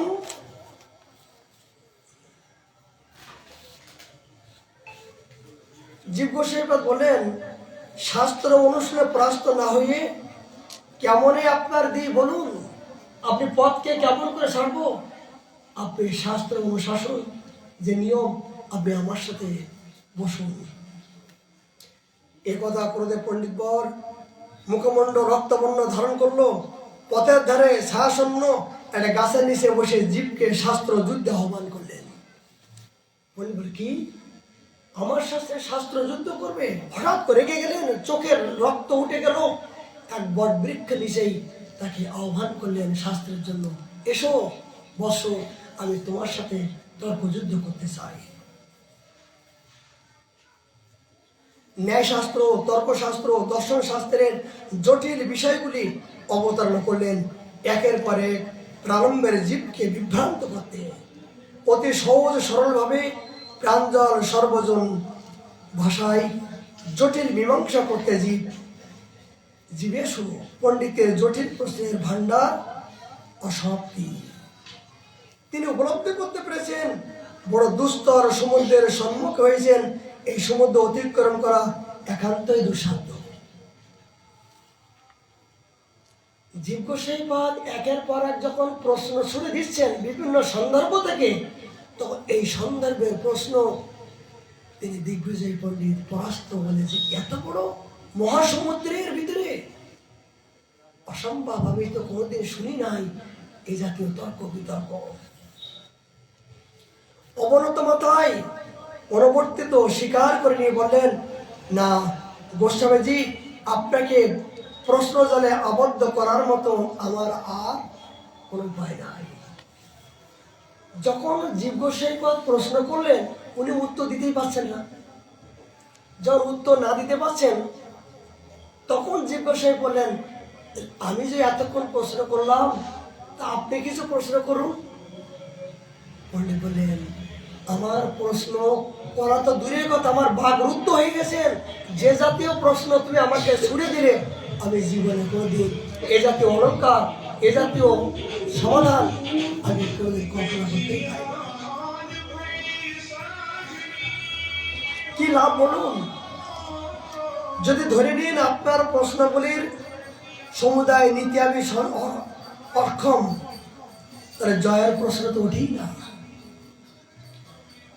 আমি তো জয় তো দূরের কথা, আপনার প্রশ্নের স্পর্শ করার মতন আমার যোগ্যতা নাই। পণ্ডিত বল, আপনার আশাহত হবার অন্তর্বেদনা আমি আন্তরিকভাবে ব্যথিত। আপনি যদি খুশি হন তবে একটি আপনার বিজয়পত্রে আমি স্বাক্ষর করে দিচ্ছি। জিজ্ঞাসাবাদ করলেন কি যে আপনি নিজের ভুলটা নিজে বুঝতে পারলেন,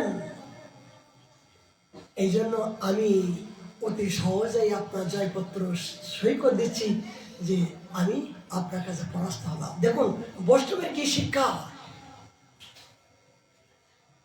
দিগ্বিজয় পণ্ডিত যখন নিজে মাথা নিচু করলেন, এই মাথা নিচু করার পরে জিজ্ঞাসাবাদ বললেন আপনি যদি কিছু না মনে করেন আমি অতি সহজেই আপনার কাছে পরাজয় স্বীকার করছি, আপনি এগুলো নিয়ে জগতে বড় হন। তখন এক মুহূর্তের জন্য দিগ্বিজয় পণ্ডিত নিজের বিবেক রূপে আগুনে দগ্ধ হয়ে যত প্রকার যে পাণ্ডিত্য যে সার্টিফিকেট ছিল সেগুলো এক মুহূর্তে ছিঁড়ে তছনছ করে দিলেন। বুঝতে পারলেন যে সমস্ত দিগ্বিজয় থেকে যেখান থেকে যে আপনি সার্টিফিকেট নিয়ে আসলো, এই সাধুর কাছে আসার পরে সমস্ত এই পত্রগুলো তছনছ ছিঁড়ে ফেলে দিল।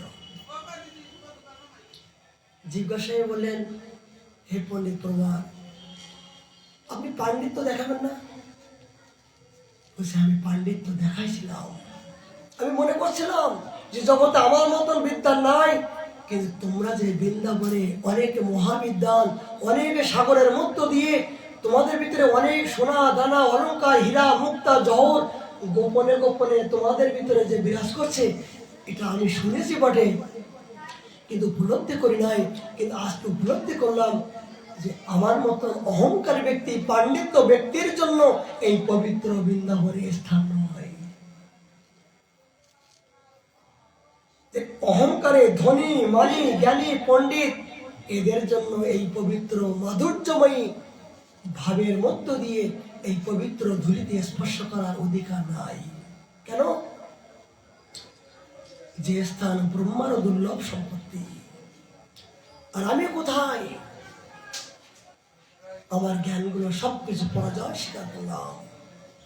এই দিগ্বিজয় পণ্ডিত জীব গোসাইর পাশে তিনি আত্মসমর্পণ করে পরাজয় স্বীকার করে তার চরণে ধন্যবাদ করে তিনি বললেন আমি আজ থেকে নতুন জিনিস অনুভব হলো যে একমাত্র ভগবানের চরণকে আত্মসমর্পণ করতে গেলে শরণাগত ভক্তের বিনাশ হতো।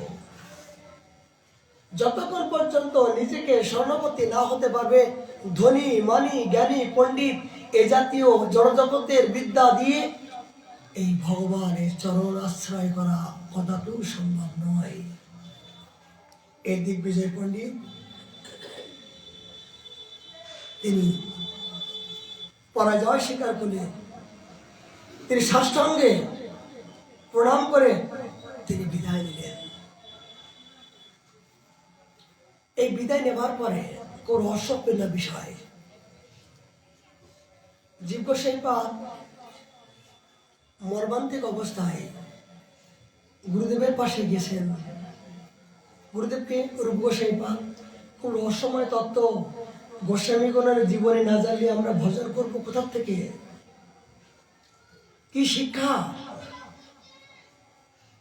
রূপ গোসাইপাদ যখন গেছেন, বুঝি তুমি এতক্ষণ কোথায় ছিলে, এত দেরি হলো কেন? তিনি যে এই কথা আর রাখতে পারছেন না, গোপন করে বললেন গুরুদেব আপনাকে অপমান করে দিগ্বিজয় পণ্ডিত চলে যাচ্ছিলেন জয় জয় করে, জয় পতাকা নিয়ে তারা আনন্দে মাতর হয়ে। আমি শুনেছি বা জেনেছি বা আপনি জানিয়েছেন যেখানে গুরুদেবের নিন্দা হয়, যেখানে কোনো বৈষ্ণবের নিন্দা হয়, সেই নিন্দা যদি শ্রবণ করা হয় তাকে প্রাণ ত্যাগ করতে হয়, আর সামর্থ্য হলে তার সাথে যুদ্ধ করতে হয়। এই দিগ্বিজয় পণ্ডিত তারা জয় জয় করে চলে যাচ্ছিলেন, তার সাথে আমি কথা বলছিলাম গুরুদেব, ও এই জন্য তোমার দেরি হলো? জি, তুমি যমুনায় গিয়েছিলে পবিত্র হবার জন্য না না মলমূত্র মাখার জন্য? দেখে শিক্ষা কেমন। আমি জানি তুমি যমুনায় স্নান করলে তুমি পবিত্র হবার জন্য যাও, কিন্তু আজকে জানলাম যে তুমি প্রতিদিন নিজের পাণ্ডিত্য নিজেকে চাওয়া পাওয়া লালসায় এখনো তোমার ভিতরে আছে, যার জন্য তুমি এখনো পর্যন্ত এই শিক্ষা পেলে আমার পাশে বসে। কেন গুরুদেব? আমি তো আপনার সম্মান রক্ষা করার জন্য আমি তো মুখ খুলেছিলাম। বলে, চুপ করো, তুমি মর্যাদা লঙ্ঘন করলে তোমার মতন গুরুদ্রোহী ব্যক্তির আমি মুখ দেখতে চাই না। কি অপরাধ করলাম? তিনি একজন বয়োজ্যেষ্ঠ ব্যক্তি আসছেন, সম্মানের ব্যক্তি, জগতে যাকে সবাই সম্মান করছে, তুমি তাকে সম্মান করলে না কেন? এবার কি শিক্ষা? জগতে যাকে তারা সবাই সম্মান করে পরাজয় স্বীকার করছে, তুমি তাকে সম্মান না করে অপমান করলে, তুমি পাণ্ডিত্যকে দেখালে। তোমার দন্যতা গেল কোথায়? তোমার পাণ্ডিত্যর অহংকারের জন্য তুমি তাকে অপমান করলে। তোমার চেয়ে অনেক বয়োজ্যেষ্ঠ, কৃপা করে তোমার পাশে এসেছেন একজন বৈষ্ণব, না চাইতো তুমি করুণা করে তাকে বসার জায়গা সম্মান করে তাকে সম্মান, তিনি নাইবা, তুমি নাইবা গ্রহণ করলে, কিন্তু তাকে তো সম্মান করা তোমার দরকার ছিল। কিন্তু সম্মান না করে তুমি তোমার পাণ্ডিত্য দিয়ে তার কাছে জয় স্বীকার করার জন্য গিয়েছিলে। এই কি তোমার বৈষ্ণবের আদর্শ?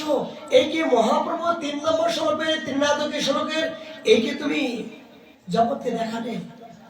তুমি নাকি বিদ্যার হবা, তুমি একজন পণ্ডিত, তুমি আমার সমস্ত গ্রন্থ সংশোধন করে দেওয়ার মতো সামর্থ্যবান, তাহলে তোমার ভিতরে এই জাতীয় আদর্শ যদি হয়, জগতে তোমার দ্বারা কি শিখবে? যাও, ধিক্কার, তোমার মতন শিষ্যের আমি মুখ দেখতে চাই না। বলুন তো কি অপরাধ ছিল?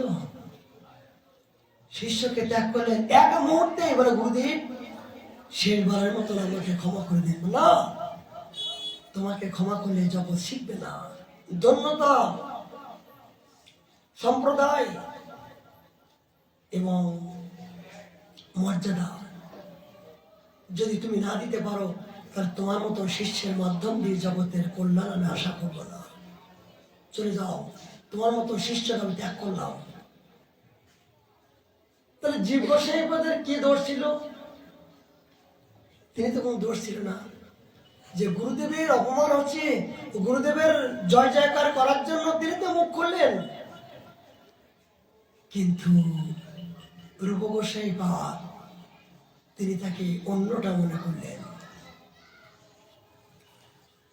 এই ধিক্কার শুনে জগৎজি গোসাইপাদ ব্যথায় বেদনায় ক্রন্দন করতে করতে, হা গুরুদেব, হা গুরুদেব।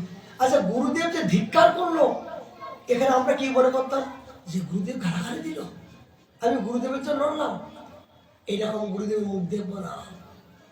অনেক সময় দেখা যায় অনেক গুরুদেব ত্যাগ করে, আমি গুরুদেবকে ত্যাগ করলাম, এই গুরুদেবের জন্য এত কিছু করলাম, গুরুদেব আমাকে ভালো বলবে না বলে আমাকে আরো গালাগালি ত্যাগ করলো। যাও গুরুদেব, তুমি যেমন আমাকে ত্যাগ করলে, আমি তেমন তোমাকে ত্যাগ করলাম। তাহলে সমান সমান হয়ে গেল। গুরুদেব শিষ্যকে ত্যাগ করলো, শিষ্য গুরুদেবকে ত্যাগ করলো, কার কি লাভ হলো? মানে গুরুদেবের কোনো লোকসান হয় নাই। গঙ্গা গঙ্গার জায়গায় আসেন, তিনি পবিত্র পবিত্র জায়গায় আসেন, কিন্তু তোমাকে পবিত্র হবার জন্য দূর থেকে যেতে হবে, তবে তুমি পবিত্র হবে। গঙ্গা কিন্তু তোমার ভাষা আসবে না।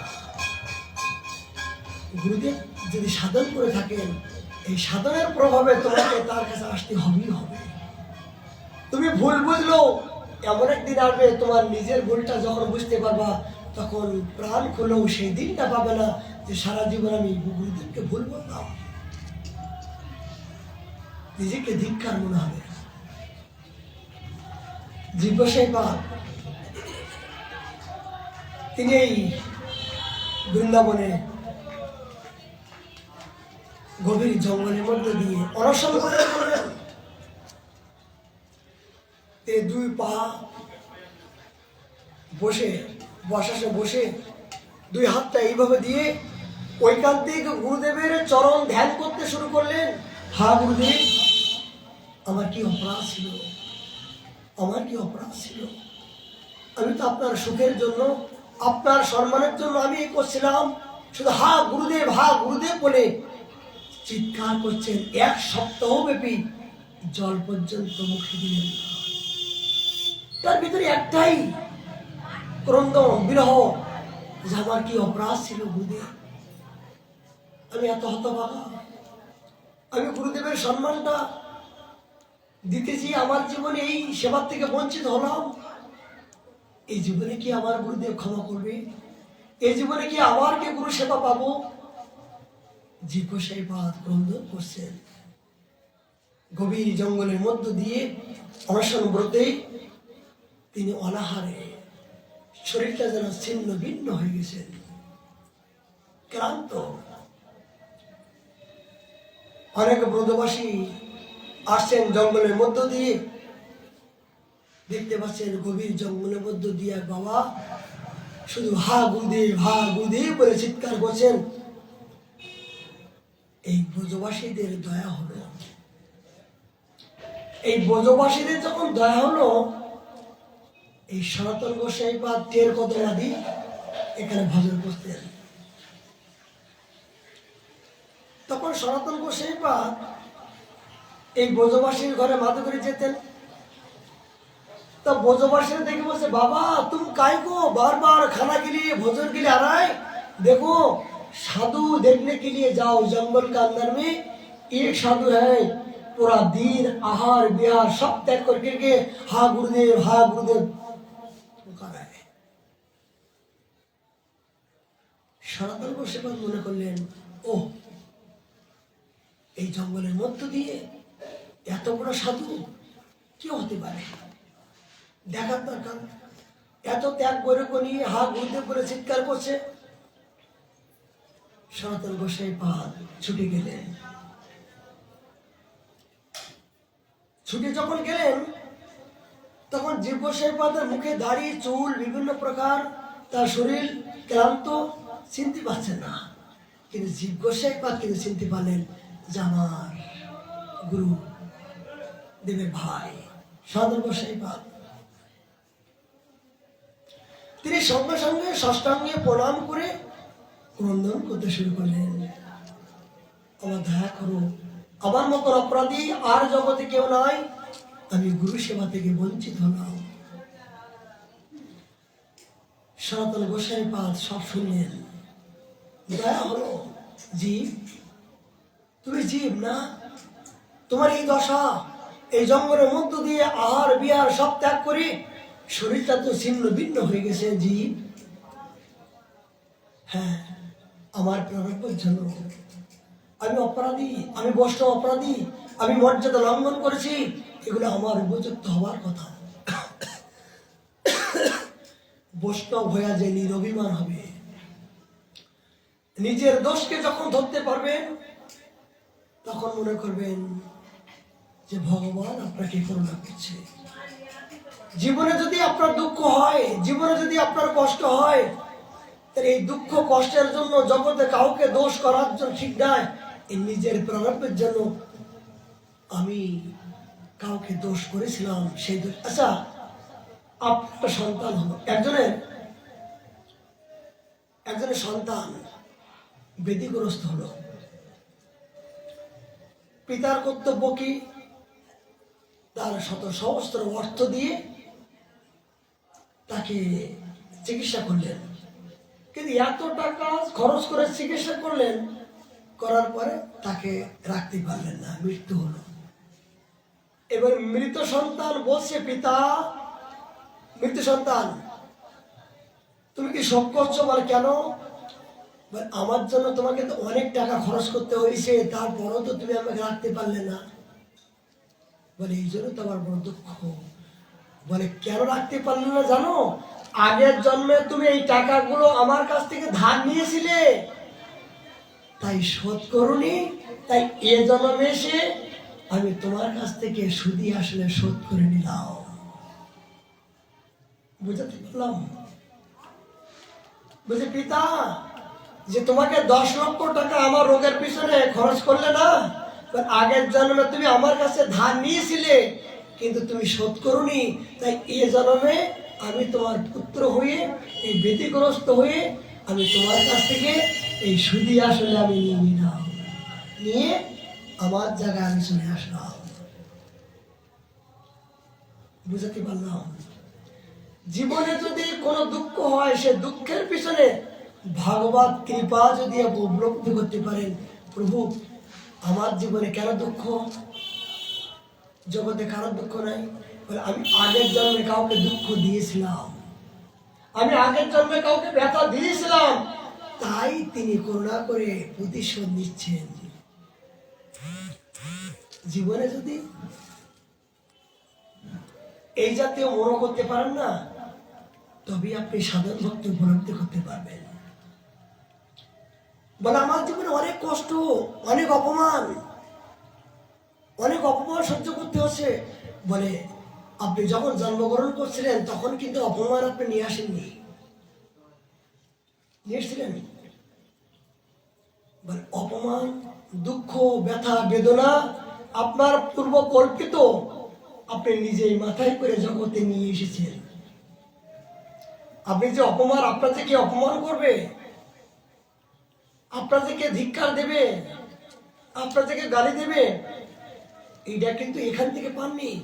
এটা আগের জন্মে আপনি যাকে যা করেছেন সেগুলো কিন্তু কম্পিউটার লেখা আছে, চিত্রগুপ্ত লিখছেন। আর এ জন্মে যখন ভজন করার জন্য লালসা করছেন না, যখন ভজন ক্রিয়া যখন শুরু হয়েছে তখন ওগুলো কিন্তু গোপনে ছিল। এর আগে যখন আপনি ভজন করেননি তখন আপনি বুঝতে পারেননি, আর যেদিন থেকে আপনি ভজন ক্রিয়া শুরু হলেন তখন কিন্তু ওইগুলো আস্তে আস্তে আপনার জেগে যাচ্ছেন। আরে তুই ওখানে এত ঋণী ছিলি, ওখানে এইগুলো করেছিস, একে গালাগালা দিয়েছিস, সেগুলো কিন্তু আস্তে আস্তে প্রকাশ হচ্ছে। সেইগুলো কিন্তু ধীরে ধীরে আপনাকে শোধ করতে হচ্ছে। এই জন্য আপনাকে কেউ ব্যথা দিতে পারে না, কেউ অপমান করতে পারে না। আপনি যদি কাউকে অপমান করে থাকেন, মনে করবেন এই জন্মে আপনাকে কেউ অপমান করবে। জগতে সবাই কি করছে না, আপনাকে করছে কেন? আপনাকে সবাই অপমান করছে কেন? জগতে আরো 10 জন আছে, কেন করছে? নিশ্চয়ই আপনার কোনো অপরাধ আছে, এই জন্য অপমান করছে। বলে আমি তো অপরাধ দেখতে পাচ্ছি না। বলে এ জীবনে আপনি অপরাধ না দেখতে পারলেও কোন জীবনে আপনি অপরাধ করেছেন, সেই অপরাধের মাসুল এই জীবনে আপনার দিতে হচ্ছে। বলে এত বড় কথা? বলে হ্যাঁ, গোস্বামীগণ নিগড়িয়ে এই সিদ্ধান্ত করে বলছেন যে তোমার প্রারব্ধের জন্য, তোমার দুঃখের জন্য, তোমার অপরাধের জন্য, অপমানের জন্য একমাত্র তুমি দায়ী। তুমি কারণাকে যে করেছো তার ফল স্বরূপ জগতে এখন কিছু পাচ্ছ। বলে এত বড় কথা? বলে হ্যাঁ। আচ্ছা বলুন তো, আপনি হঠাৎ করে এক জায়গায় গেলেন, অনেকে বাড়া ভাব আপনার জন্য, আসো বাবা প্রসাদ পাও, হঠাৎ করে একজন ডাকলো যে বাড়া ভাত আপনার কপালে জুটছে না, হচ্ছে কিনা? অনেকে আপনার জন্য প্রসাদ বাড়লো, বাবা প্রসাদ পেয়ে নাও, বলে আমি এক্ষুনি আসছি। এক্ষুনি আসার নাম করে দেখা যাবে প্রসাদটা আপনার ভাগ্যে জুটছে না। এমনকি এমন এক বিপদে পড়লে সেই দিন কি আপনার প্রসাদই খাওয়া হলো না? সত্য কিনা বলুন? এমন এক সমস্যা হয়ে গেল যে আপনার প্রসাদ পাবার আপনার সময় হলো না। কেন? ওই বিধাতা ওই দিন আপনার ভাগ্যে প্রসাদে নাই। এই জন্য কোন সালে এইটা আপনাকে খণ্ডন মানতে হবে। এগুলো ভাগ্য বিধাতা।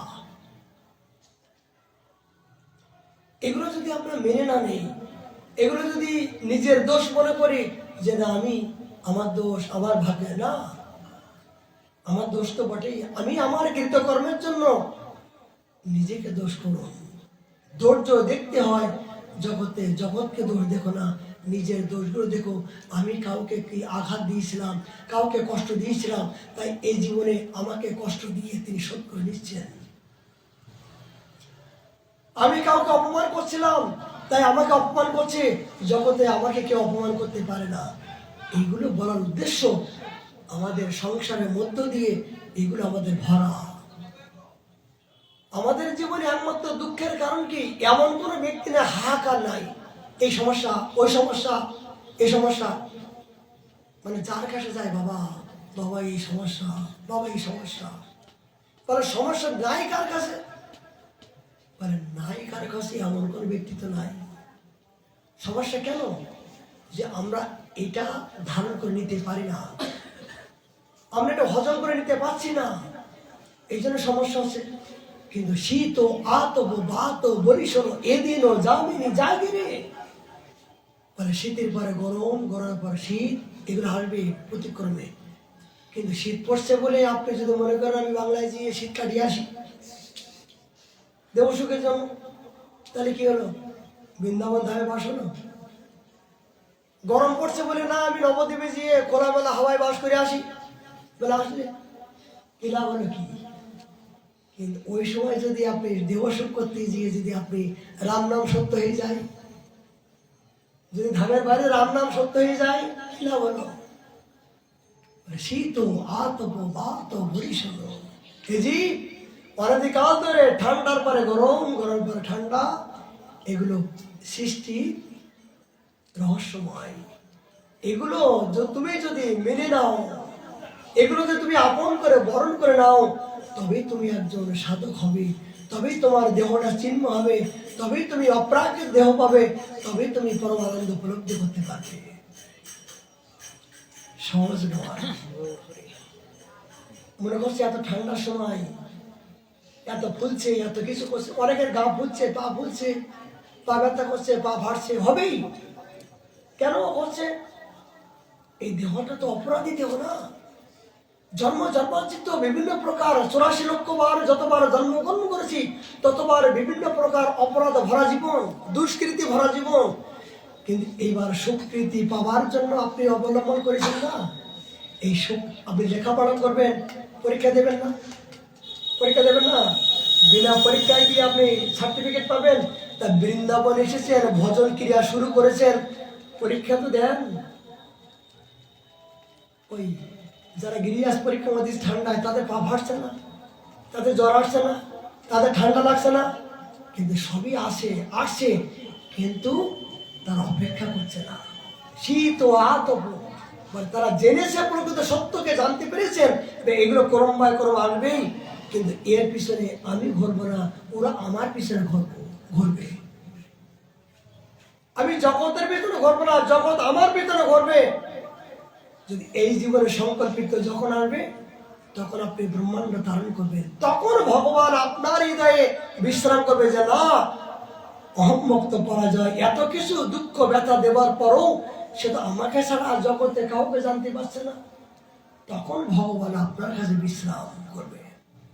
যেমন তখন কোনো কিছু হলাম, শয়তান বদমাইশ বৃন্দাবনে সে ভুল করলাম, এত কষ্ট, এত ব্যস্ত, তোকে ভালোবেসে আমার এই ব্যথা, যদি তোকে ভালো না বাসতাম, সবাই যারা ভজন করছে না তাদের জীবনে কত সুখ, কত কিছু আনন্দ, নিজে অপরাধ করলাম আর দাঁত দেখালাম ভগবানের প্রতি।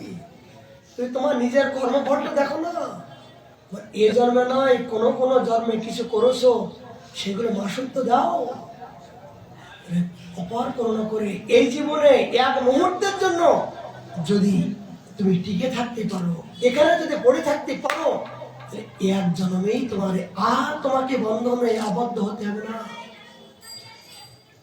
এ কারাগারে তোমাকে আর এই যন্ত্রণা ভোগ করতে হবে না। এই জন্মেই তুমি হয়তো ভক্তি পাবে। তার জন্য তো পরীক্ষা দাও, পরীক্ষা দাও। অপরাধ করবা তুমি আর ভগবানের মন্দিরে গিয়ে গালাগালি দেবা। মানে ওই ঝিকে গালাগালি দিয়ে বউকে শিক্ষা দিচ্ছে কেন?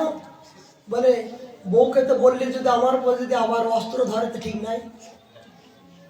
বউকে যদি ডাইরেক্ট কোনো কিছু বলি, যদি আবার অস্ত্র ধরে বলতে পারবো না। তাই ঝিকে দিয়ে বউকে শিক্ষা দেওয়া মানে কি, আমার ভিতরে কষ্ট হচ্ছে, দুঃখ হচ্ছে, বলতে পারছে না, কাউকে দেখাতে পারছে না, আর সেই দুঃখগুলো সমস্ত ভগবান বলে যাচ্ছে। অপরাধ করলে তুমি আর দোষ করলে ভগবানের উপরে। তোমার নিজের কর্ম বলার জন্য তুমি ভোগ করছো, আর দোষ হচ্ছে এই গুরুদেবকে ভালোবেসে এই সমস্ত এই একমাত্র এই গুরুদেব, এই ত্যাগী গুরুদেবের স্মরণ করলাম বলে আমার ঘর ছাড়া হয়েছে। গুরুদেব যদি পিছনে না আসতো, তাহলে আমার স্বামীকে বোধ হয় এইরকম আর সাধু হতে হতো না। গুরুদেবকে দায়ী করছি, সাধুকে দায়ী করছি, ভগবানকে দায়ী করছি না, নিজের কর্মফলকে দায়ী করো। দোষগুলো নিজেকে দেখো যে আমার প্রারব্ধ দোষ, আমি আমার কৃতকর্মের দোষের জন্য আমি ভোগ করছি। এ প্রভু তুমি যেন আমাকে এইটাই প্রার্থনা করো, আমাকে সহ্য ক্ষমতা দাও। হে প্রভু, আমাকে ক্ষমতা দাও, আমি যেন সহ্য করতে পারি যত ব্যথা বেদনা, যত প্রকার ঝড় আসুক না কেন, আমি যেন নিরভিমানে সহ্য করে আমি তোমার চরণ থেকে যেন বঞ্চিত না হই। এইটার আত্মসমর্পণ, নিবেদন নিজেকে, এই ধন্যতাই হলো একমাত্র ভজনের মূল। সনাতন গোসাইবাদ জীব গোসাইবাদকে নিয়ে গেলেন রূপের কাছে। তখন গোসাইবাদ এই ভক্তি সম্রাতা সিন্ধু লিখছেন, রূপ কি করছো দাদা? দাদা এসেছো? আমি গ্রন্থটা লিখছিলাম, কিন্তু লিখছিলাম বটে, কিন্তু এই সময় যদি জীব থাকতো তাহলে টিকা টিপ্পানিগুলো আমার একটু সুবিধা হতো। তখন সনাতন বললেন, আচ্ছা রূপ, তুমি এটা লিখছো না, জীবে দয়া, নামে রুচি, বৈষ্ণব সেবন, ইয়া ওই ধর্ম নাই সনাতন, এ কথা তুমি দেখেছো? বলে হ্যাঁ দেখেছি, আমি পড়েছি। বলে তুমি কি কাজে লাগাইছো? দেখুন দেখেন কেমন বলছে, দেখুন কি পণ্ডিতের কোথায়। বলে জীবে দেয়, নামে রুচি, বৈষ্ণব সেবন, তুমি দেখেছো, তুমি পড়েছো, তুমি লিখেছো, তুমি কি কাজে লাগিয়েছো? বলে কেন দাদা? বলে তুমি কি প্রকৃত জীবকে দয়া করতে পেরেছো? সাধুর লক্ষ্য কি ক্ষমা? ক্ষমায় যদি সাধুর দয়া হয়, তা তুমি কি সাধুকে ক্ষমা করতে পেরেছো? তখন রূপ গোসাইবাদ অবাক হয়ে গেলেন, হতভম্ব হয়ে গেলেন। তাই তো, আমি অকারণে জীবকে কষ্ট দিলাম, জীবকে আঘাত দিলাম, অত্যাচার করলাম। দাদা, আমি বড় অপরাধ করেছি, আমি বড় অপরাধ করেছি। আমি আমার অপরাধের জন্য আমি ক্ষমা চাচ্ছি দাদা। যদি এই সময় জীবকে পেতাম, আমি তার পায়ে ধরে আমি আলিঙ্গন করতাম, গুরুদেব বসে আমার যে অপরাধ হয়ে গেছে। সনাতন গোসাইবাদ জীব গোসাইবাদকে নিয়ে আসলেন, নিয়ে যখন রূপের সাথে দেখা করলেন, সঙ্গে সঙ্গে গুরুদেব শিষ্যকে আলিঙ্গন করে ক্রন্দন করছেন, জীব তুমি একমাত্র যোগ্যবান। তুমি এত প্রকার ব্যথা বেদনা, এত অপমান করার পরও, এত আঘাত দেওয়ার পরও তুমি আমাকে ভুলনি। তুমি তোমার গুরুদেবের চরণকে আশ্রয় করে হ্যাঁ গুরুদেব, হ্যাঁ গুরুদেব বলে তুমি চিৎকার করে তোমার গুরু চরণের যে নিষ্ঠা আছে, আমি তোমার কাছে পরাজয় স্বীকার করলাম। জি, তোমার কোনো দোষ না। ওই দিনকার ব্যাপারের জন্য, জগৎকে শিক্ষা দেওয়ার জন্য, মর্যাদা লঙ্ঘন প্রভু সইতে না পারেন। আমি যে জগৎকে শিক্ষা দেওয়ার জন্য তোমাকে আমি আঘাত দিয়েছিলাম, কিন্তু এখন দিয়ে দেখলাম আমি ভুল করলাম। তোমার মতো একটা রত্নকে আমি হারিয়ে নিজেকে আমি প্রতি মুহূর্তের জন্য ব্যতীত হলাম। জি জি, আমার অবর্তমানে এই গ্রন্থ অধ্যয়ন সমস্ত সবকিছু, এই এই সম্পত্তি অধিকার কে দেখবে? এই দিনই সনাতন গোসাইবাদ এবং রূপ গোসাইবাদ দুইজন আলিঙ্গন করলেন। এই দুইজন আলিঙ্গন করে জীব গোসাইবাদ আশীর্বাদ করলেন, যাও সমস্ত ওই দুইজনের মহাসম্পত্তি মহাশক্তি পূর্ণভাবে শক্তি সঞ্চার করলাম। তুমি একমাত্র আর্য, তুমি আচার্য হওয়ার মতন তো উপযুক্ত পাত্র।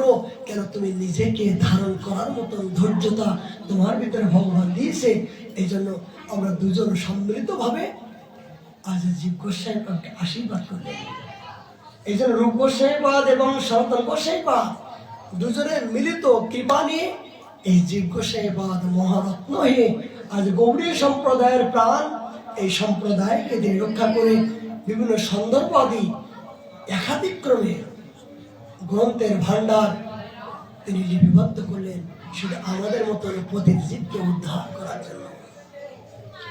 আজকের দিনে সেই জীব গোসাইবাদের আবির্ভাব তিথি, এই উপলক্ষে আমাদের দামোদর ঘেরায় বিবিধ প্রকার উৎসব চলছে, অনুষ্ঠান। আমরা দেখতে দেখতে সময় সংক্ষিপ্ত, আজকের তিথিতে জীব গোসাইবাদের চরণে আমাদের মিনতি।